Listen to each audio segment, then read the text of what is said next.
우리 마태복음 6장 11절 거기서부터 13절 괄호 전까지 같이 읽습니다. 오늘 우리에게 일용할 양식을 주시옵고 우리가 우리에게 죄 지은 자를 사하여 준 것 같이 우리의 죄를 사하여 주시옵고 우리를 시험에 들게 하지 마시옵고 다만 악에서 구하시옵소서. 아멘.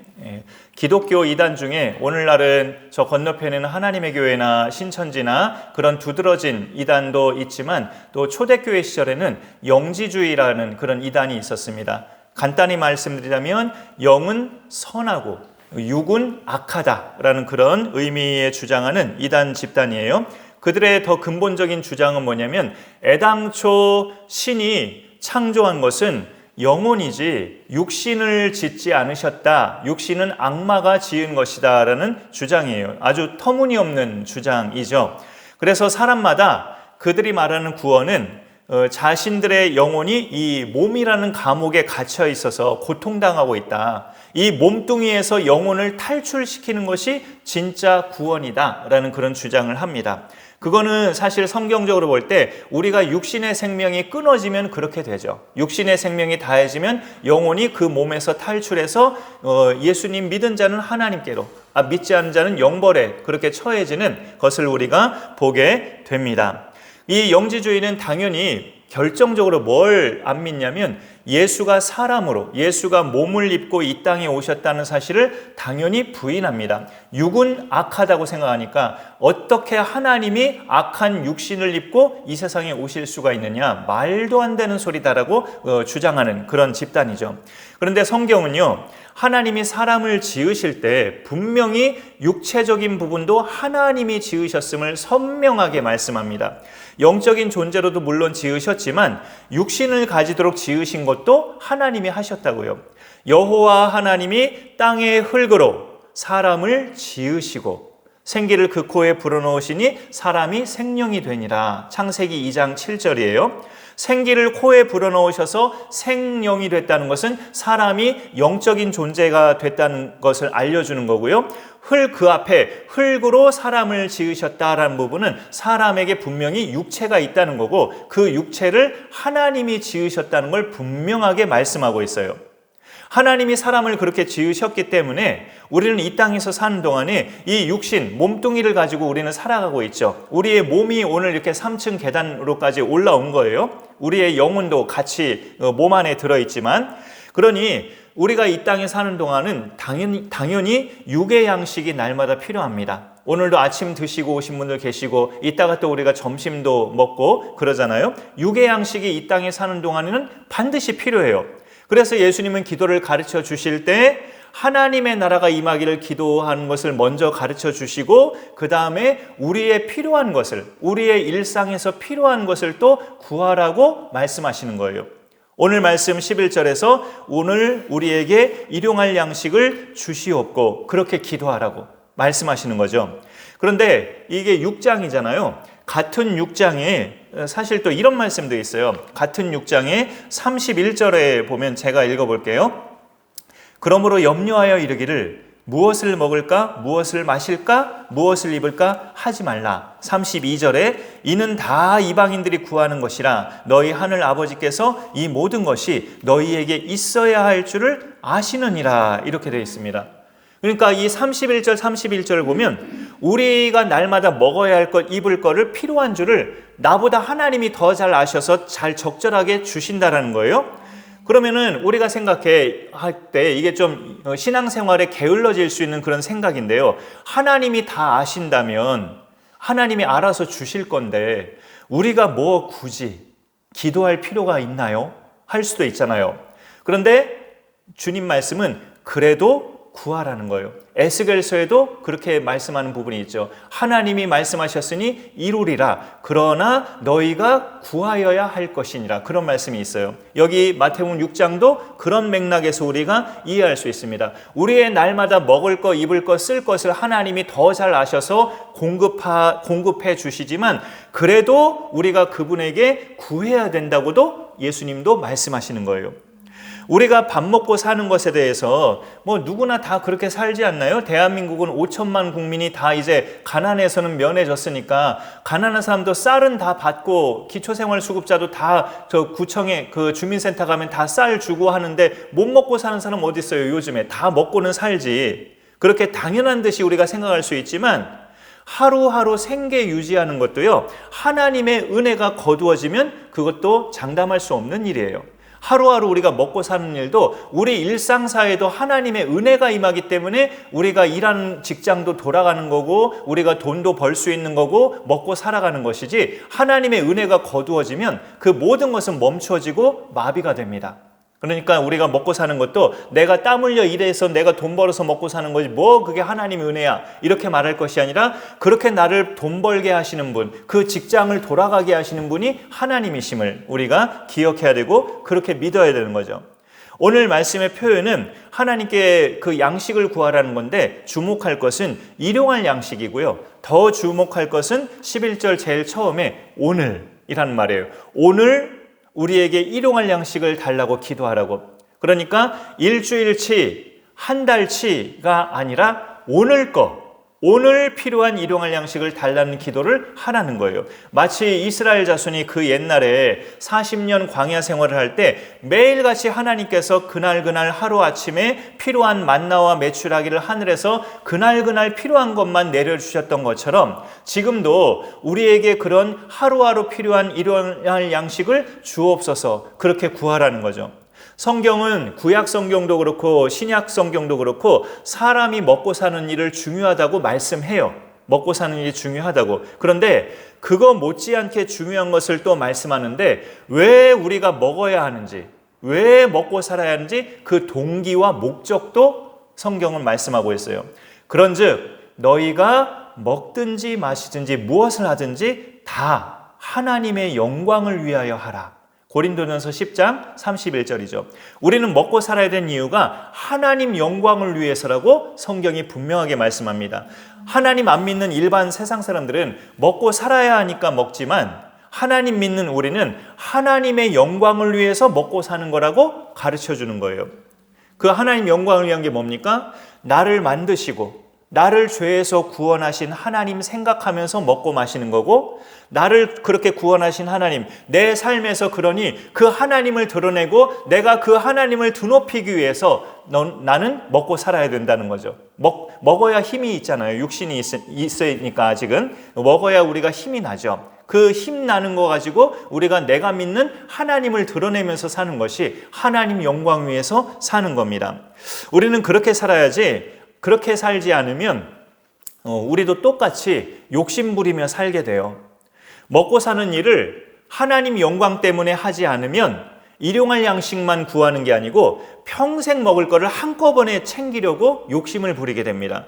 왜 한꺼번에 챙기면 뭘 않게 되니까? 걱정, 미래에 대한 걱정을 않게 되니까 뭐 먹을 거리든 돈이든 한꺼번에 챙기는 걸 사람은 좋아해요. 그게 욕심이에요. 내가 이렇게 한꺼번에 챙기면 앞으로 내 아들, 딸, 내 손자, 손녀까지 먹고 살 일은 걱정 없다. 그래 한꺼번에 챙겨놓으면 걱정 안 할 것 같죠. 병 생기기도 하고 다른 걱정거리 끊임없이 생기는데, 뭐 그렇게 육신의 양식만, 물질적인 것만 챙기면 사람들은 걱정거리 없다고 생각을 해요. 어리석게도.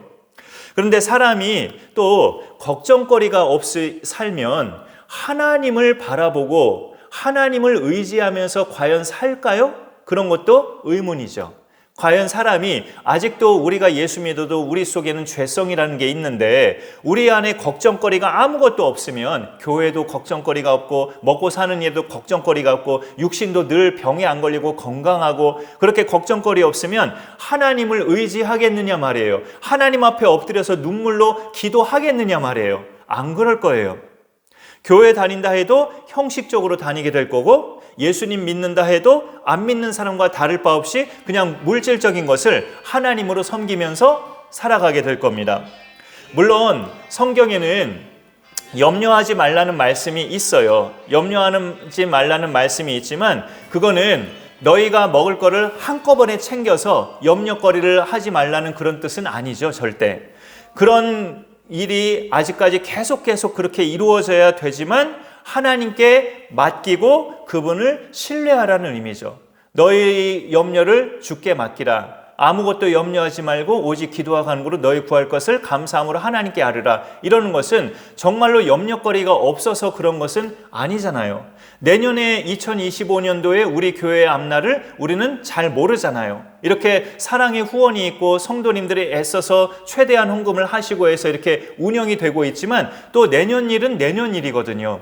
그런 것을 생각해 볼 때 우리의 염려거리가 일체 없기 때문에 염려하지 말라는 게 아니죠. 성경 말씀은 여전히 염려거리가 있긴 하지만 전능하시고 절대적으로 신뢰할 수 있는 하나님께 맡기라는 거죠. 그리고 하나님을 믿으라는 거죠.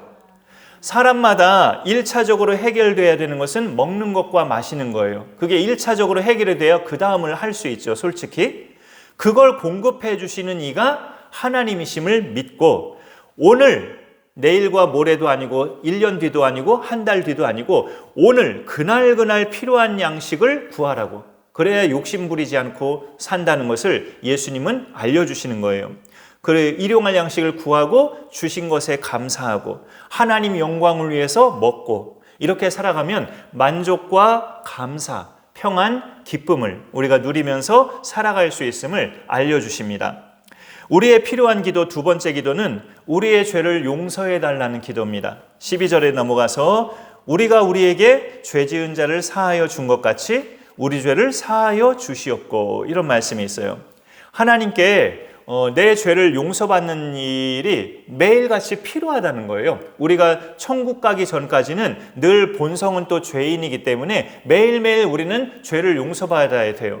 어제 내가 뭘 죄를 지었다고요? 어제 딱히 뭐 죄 지은 거 없는데요, 나는? 이렇게 생각하실 수 있지만 우리는 죄성을 가지고 태어났기 때문에 스쳐 지나가는 생각으로라도 나쁜 생각을 했을 수도 있어요. 에이, 저 사람 하면서 이렇게 나쁜 생각을 했을 수도 있다고요. 그런 모든 죄에 대해서 또 하나님 앞에 하나님 오늘 제가 미처 제가 자각하지 못하고 알지 못한 죄까지 하나님 오늘 저의 죄를 용서하여 주옵소서, 그런 기도를 하라는 거죠. 우리를 위한 기도. 이 하나님께 용서받는 것을 실감 있게 체험한 사람, 정말 내가 하나님께 용서받는 거구나 실감 있게 체험한 사람이 가끔 말씀드린 인물인데 다윗이에요. 다윗.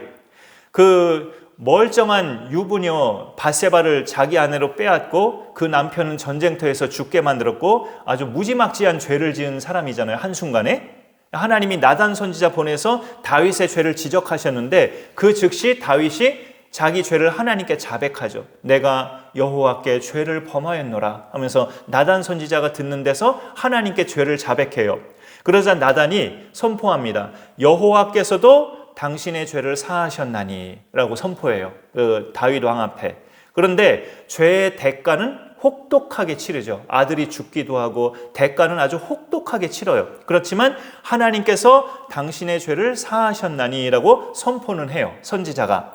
그러니까 죄사함은 받은 거죠. 근본적으로. 그가 다윗이 시편 145편에서 여호와께서는 모든 넘어지는 자들을 붙드시며 비굴한 자들을 일으키시는도다, 이런 말을 해요. 시편 145편에서 넘어지는 자, 비굴한 자, 자기가 겪어본 거예요. 비굴하게 남의 부인 빼앗아다가 자기 아내 삼고 그 남편은 전쟁터에서 죽게 만들고 왕의 권력을 가지고 그런 짓을 한 거잖아요. 얼마나 비굴한 일을 한 거예요.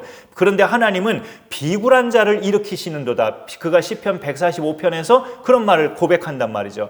용서받은 자의 체험을 고백하는 거예요. 나는 이렇게까지 극악무도한 죄인이었는데 하나님이 나를 용서하셨다. 비굴한 자를 일으키셨도다 라는 그런 고백을 말씀으로 남긴 겁니다.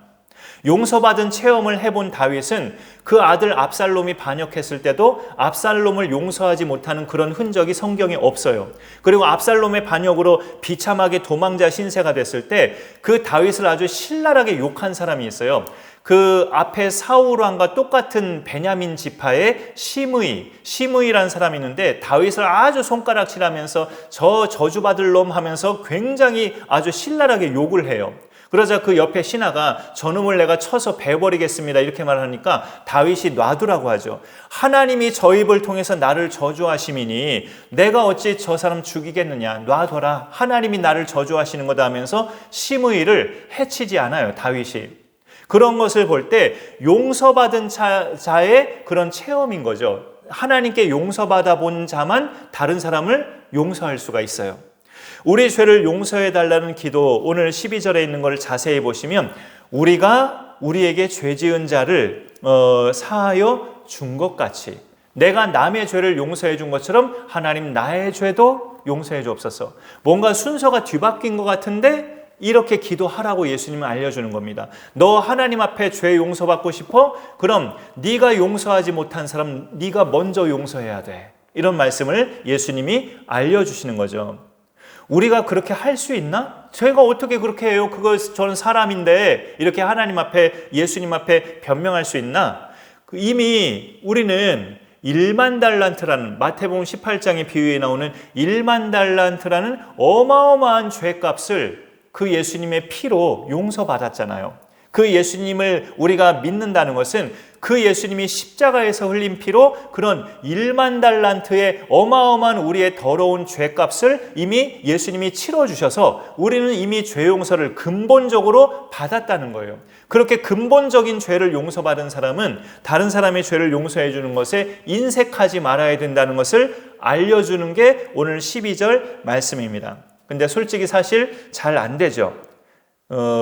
내가 나에게 해코지한 사람, 나를 마음 상하게 한 사람, 나를 건드린 사람, 나를 속 뒤집어 놓게 하는 사람, 그런 사람을 용서하는 게 내가 하나님께 용서받았다는 증거가 되는 건데 사실 쉽지 않은 부분이에요. 계속 우리가 훈련하고 몸부림해야 되는 부분입니다. 다른 사람들을 용서하는 것. 하나님이 날 용서하신 것은요, 이렇게 말씀드릴게요. 하나님만 하실 수 있는 일이에요. 사람이 대신해 줄 수 없어요. 하나님이 나 용서하신 건. 왜냐하면 그건 내 죄 문제를 해결해 주신 거인데요. 하나님이 날 용서하셨다는 뜻은 내 죄 문제를 해결해 주셨다는 뜻인데 그거는 하나님만 하실 수 있거든요. 사람은 불가능합니다. 그런데 내 죄 문제가요, 해결 안 된 채 내가 눈 감고 죽으면 생각하고 싶지도 않은 결과가 죽음 이후에 발생하는 거죠. 그 죄 문제가 해결 안 된 채 죽어버리면 생각하기 싫은 결과가 죽음 이후에 일어나기 때문에 그 죄 문제는 하나님만이 해결해 주시는 거예요. 내가 예수님을 믿음으로 그분의 피값으로 죄 문제를 해결받는 겁니다. 그걸 성경은 선명하게 말씀하고 있고요. 그리고 선명하게 성경이 또 말씀하고 있는 것은 우리가 죽고 나면 그걸로 끝이 아니라 죽음 후에 천국과 지옥이 있음을 성경은 선명하게 말씀합니다. 천국은 사람들이 흔히 생각하는 착한 행실로 가는 게 아니라 하나님이 이 땅에 보내신 예수 그리스도를 믿는 자만이 갈 수 있음을 또 성경은 선명하게 말씀합니다. 예수님을 또 믿는 것도 하나님이 우리에게 은혜 주셔서 내 마음이 열릴 때 사실 믿게 되는 건데 그렇게 믿은 사람은 오늘 이 시간처럼 예배를 드릴 수 있는 거예요. 여러분이 지금 이 시간에 예배 드리는 것은 예수님을 믿는다는 하나의 증거입니다. 이런 사람은 그 마음속에 갖고 있던 죄라는 큰 빚이 해결됐기 때문에 나한테 빚진 사람, 즉 나한테 잘못한 사람을 용서할 수 있고 그렇게 할 때 우리가 하나님 앞에 드릴 수 있는 기도는 내가 또 살면서 짓는 죄, 그거를 용서해 달라고 하나님께 구할 수 있어요. 그건 하나님 보시기에 뻔뻔하지 않다는 거죠. 내가 다른 사람의 죄를 용서했으니 하나님 저의 죄도 용서해 주옵소서. 그런 기도는 뻔뻔하지 않은 기도예요. 정당하게 드릴 수 있는 기도라고 알려주십니다. 세 번째 기도는 우리를 시험에 들게 하지 마시옵고 13절에 있는 그 첫 줄에 있는 것이 우리의 필요를 위한 세 번째 기도예요. 그러니까 우리가 이 땅에 사는 동안에 필요한 것은 물질적인 것만이 아닌 것을 여기를 보면 알 수 있죠. 우리가 이 땅에 살 때 필요한 것은 돈이나 쌀이나 이런 물질적인 것만 필요하다고 사람들이 생각할 수 있는데 하나님께 죄 용서받는 것도 이 땅에 사는 동안에 필요하고요. 우리가 시험에 빠지지 않는 것도 이 땅에 사는 동안에 날마다 필요해요. 날마다. 그러니까 그걸 구하라는 거죠. 여기 시험은 유혹을 말합니다. 유혹. 우리를 유혹에 빠지지 말게 해달라는 기도예요. 유혹은 여러분 유혹은 내 스스로가 빠지는 걸까요? 아니면 나를 누가 꼬드겨서 내가 유혹에 빠지게 되는 걸까요? 그 힌트는 13절 딱 중간에 보면 다만 악에서 구하시옵소서라는 부분에 알 수 있어요. 이 악에서는 정확히 말하자면 악한 자에게서 그 뜻이에요. 다만 악한 자에게서 구하시옵소서. 그럼 이 말씀을 보면 우리가 유혹에 빠지는 것은 내 스스로가 빠지고 싶어서 빠진 걸까요? 누가 나를 유혹해서 빠지는 걸까요? 누가 나를 유혹해서 빠지는 건데 그 누가가 누구냐? 악한 자. 악한 자가 성경에서는 누구냐? 사탄 마귀로 알려줍니다. 예수님이. 그 사탄 마귀가 우리를 유혹에 빠지게 만드는 주체자죠. 그래서 사탄 마귀가 우리를 유혹에 빠지도록 시험에 드는 주체자인데 그 사탄 마귀에서 우리가 빠지지 않게 해달라는 기도가 되는 거죠. 이 기도가. 그래서 여기서 우리가 그런데 짚고 넘어가야 될 것은 이미 예수님을 믿는 사람은 우리처럼 예수님을 믿는 사람은 유혹을 이길 수 있다고 성경 또 다른 본문에서 여러 군데에서 말씀합니다. 예수님을 믿는 사람은 그 예수님의 이름으로 하나님의 말씀으로 유혹을 이길 수 있다고 알려주셔요. 이 기도 자체가 시험에 들게 하지 마시옵고라고 하나님 앞에 기도하는 거잖아요. 하나님 앞에 기도하면 하나님이 응답해 주시기 때문에 유혹을 이길 수 있는 사람이죠. 성경에 오늘 이 말씀을 모르면 우리가 유혹에 빠지거나 잘못된 길에 빠지는 것을 내 자신이 어리석고 내 자신이 바보 같아서 빠졌다고 생각하든지 아니면 주변 사람 탓을 해요. 나는 가만히 있었는데 괜히 나더러 이거 하라고 해서 해봤더니 그냥 완전히 내가 잘못돼 버렸네 하면서 이렇게 남 탓을 하거나 아니면 내가 바보 같아서 빠졌거나 유혹에 빠지는 원인을 나 탓을 하든지 남 탓을 하든지 어쨌든 사람 탓을 한다고요. 그런데 오늘 말씀에 보면 우리를 유혹에 빠지게 하는 대상은 마귀라고 악한 자라고 예수님이 알려주셔요. 오늘 이 기도의 표현을 보면 우리를 시험에 빠지게 만드는 대상이 꼭 하나님인 것처럼 그렇게 보여요. 기도의 표현이. 우리를 시험에 들게 하지 마시옵고 존댓말을 높임말을 쓰고 있기 때문에 하나님 저를 시험에 빠뜨리지 말아주세요 라고 하는 것처럼 꼭 그런 기도로 들려요. 시험에 빠뜨리는 대상이 하나님인 것처럼. 그러나 야고보서 1장 13절에 보면 사람이 시험 받을 때에 내가 하나님께 시험 받는다 하지 말지니 하나님은 악에게 시험 받지도 아니하시고 친히 아무도 시험하지 아니하시느니라 그렇게 말씀하고 있어요. 하나님은 아무도 시험하지 않으신대요. 유혹에 빠지게 죄에 빠지게 넘어지게 하지 않으신다는 거죠. 오늘 마태복음 6장에서 나오는 시험이랑 야고보서에서 나오는 시험은 둘 다 유혹을 뜻합니다. 유혹, 템테이션. 어떤 자격증 취득하기 위해서 치르는 그런 시험이 아니고 내 믿음을 단단하게 하기 위한 단련, 그런 시험이 아니라 마귀의 악한 일에 빠지게 하는 유혹, 그것을 여기 주기도문에서 시험이라고 말씀하시는 거예요. 나를 나쁜 길로 가게 만드는 그 유혹에 들게 하지 마시옵고라고 기도하라는 거죠. 그래서 이 기도는 마귀가 나를 유혹할 때 내가 넘어지지 않게 아옵소서라는 그런 기도인데, 그래서 우리를 시험에 들게 하지 마옵시고라는 기도하고 다만 악에서 구하옵소서라는 기도하고는 동전의 양면성입니다. 그 말이 그 말이라고 볼 수 있어요. 악에서는 아까 말씀드린 것처럼 악한 자에게서 구하옵소서, 그런 뜻이에요. 나를 악한 자에게서, 마귀에게서 구하옵소서라는 그 기도가 바로 그 앞에 있는 우리를 시험에 들게 하지 마옵소서라는 기도와 같은 뜻이 될 수 있습니다. 우리의 필요를 위한 기도를 오늘 말씀으로 이렇게 세 가지를 살펴봤습니다. 일용할 양식을 주시옵고, 오늘 그날 우리의 죄를 용서해 주옵시고, 그러기 위해서 우리가 나한테 잘못한 사람을 먼저 용서하는 게 선행돼야 된다고 예수님 말씀하셔요. 우리 죄를 용서해 주옵시고, 세 번째는 우리를 시험에 빠지지 말게 하옵시고. 우리가 시험에 빠지는 것은 다른 사람한테 실망할 때 시험에 빠질 수 있어요. 믿었던 사람한테 실망할 때, 믿었던 사람이 배신할 때, 믿었던 사람이 내 마음을 상하게 만들었을 때, 그럴 때 그것을 시험에 빠지는 거라고 말을 해요.